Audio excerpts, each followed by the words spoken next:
susuz bağladığım yarpaqdan dolma hazırlayıram. Çox soruşurdunuz ki, bu cür bağladıqda xarab olur ya yox. Baxın, xarab olmayıb. Bağlanma qaydasını da səhifədə paylaşmışam. Yarpaqları soyuq su ilə yuyub, qaynar duzlu suda pörtlədirəm. Ətin üzərinə yumru düyü, sarı kök, duz, soğan əlavə edib qarışdırıram. Keşniş, şüyüd, bir qədər də həyətdən təzə nanə yığmışdım.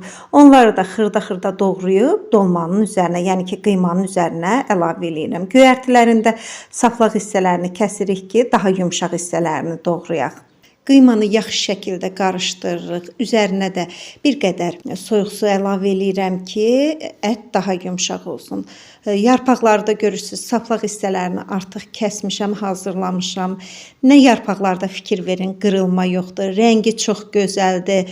Susuz bağlanan yarpaqdan dolma həqiqətən gözəl olur. Həm bağlanması çox asandır, həm də ki, yəni ki, dolmaları da, yarpaqlarının özü də çox qəşəng olur. Dolmaları qələm formasında bükürəm. Siz istəsəniz, istədiyiniz şəkildə bükə bilərsiniz. Qazanın içərisinə yarpaqlardan sərib, dolmaları sıx şəkildə səliqə ilə qazana yığıram. Yığdıqdan sonra da üzərinə soyuq su əlavə eləyib, orta odun üzərində bişiririk. Dolma bişdikdən sonra da sarımsaqlı qatıqla servis eləyirik. Əgər video xoşunuza gəldisə, abunə olmağı, bəyənməyi, paylaşmağı unutmayın.